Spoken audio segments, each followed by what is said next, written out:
The Chicago Park District invites everyone to join us as our team shares their knowledge about a range of interesting topics. Our staff is dedicated to staying connected to our communities.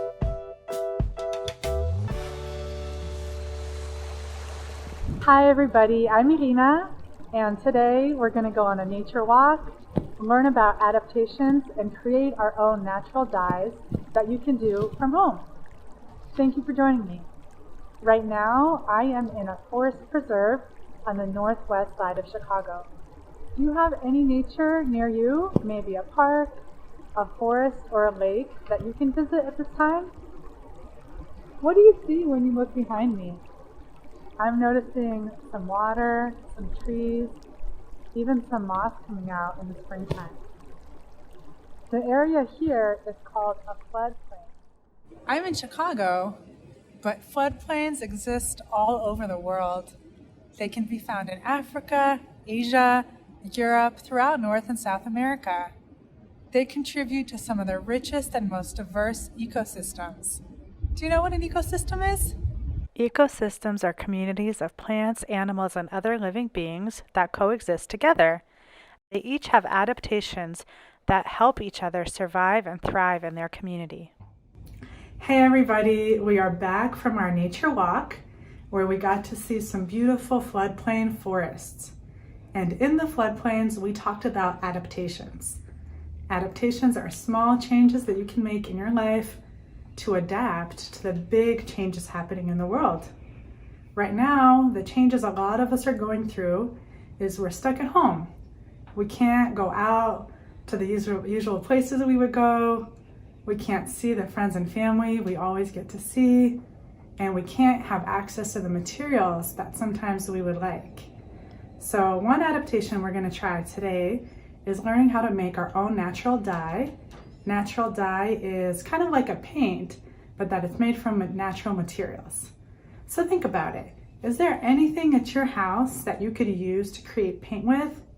Maybe it's something in your refrigerator, your freezer, or your pantry. Think of something that has a very bright or vibrant color, maybe something that's very juicy.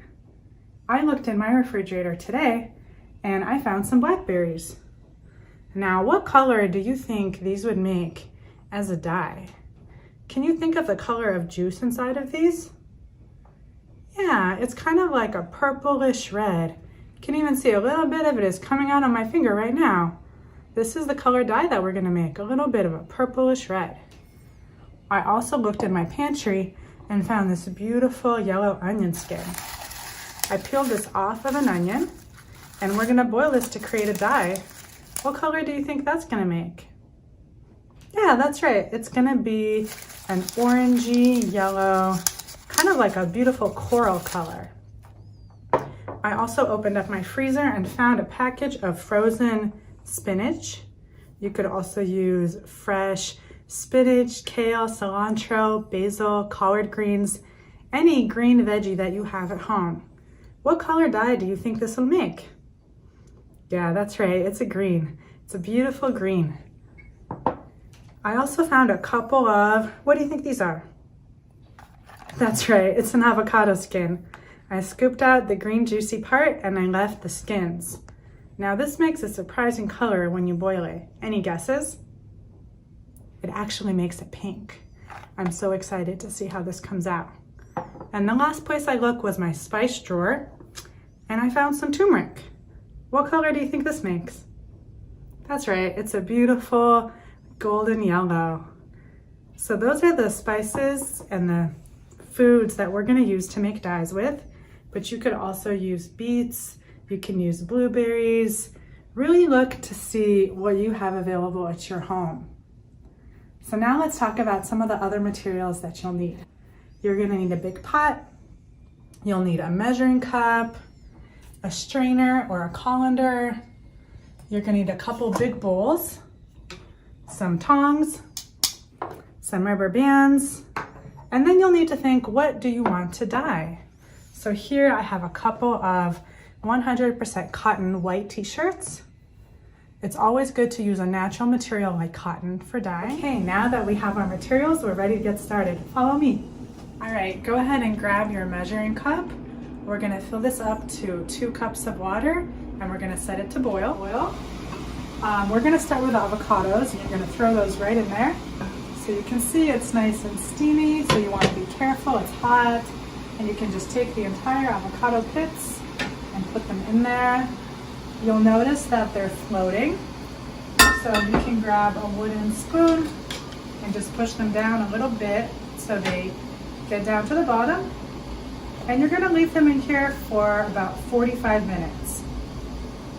So I'm gonna go ahead and do this with all of our natural dye materials, and then we'll come back 45 minutes from now and see what the water looks like.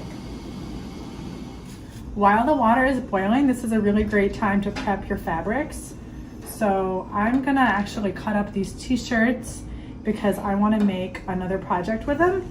If you wanna keep the t-shirts whole, you can. Once you cut up your t-shirt, you can start putting on the rubber bands, which will be used for a tie-dye effect. So it's been 45 minutes and I have 4 pots. I actually don't encourage you doing this. I think I probably overdid it, but I was very ambitious and I had a whole Sunday. So this is a really great experiment. Some of them worked a little bit better than others. So we're gonna start with what I think was the least successful, which is important to demonstrate. This is the spinach water.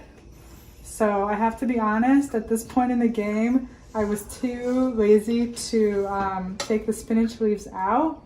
So you'll notice that this though has spinach on it, but the actual dye did not really go through at all. It's still very white, it's still very watery. I'm not sure if it's because the spinach was frozen, but I wouldn't recommend this. The next one is this turmeric. Now turmeric is known for being very, very bright and strong, so I have a feeling this one is gonna be really great. Yeah, look at that. Ooh, beautiful. So it turned this gorgeous golden umber color. I'm gonna use my tongs and gently put it in my bowl. Awesome. All right, next up we have our avocado peels. So these were supposed to be pink, but mine turned out brown. Again, they were frozen, that might be part of it. And it didn't dye that well. It's pretty light, but again, it's okay. So the blackberry turned out to be a beautiful purple. I'm gonna go ahead and put that in the bowl. Yeah, so I would say of the ones that I used, turmeric and blackberries definitely stained the best. Spinach, not so much, but you know what? I'm putting it next to the turmeric and it's getting a little bit of that turmeric color, which I'm happy about. And then this is the avocado skin. You can see it's a little tiny bit pink, but not very strong. But you know what? I'm happy about this. I think this is a beautiful color palette. Now you want to take your fabric and run it under some cold water with soap until the water runs clear.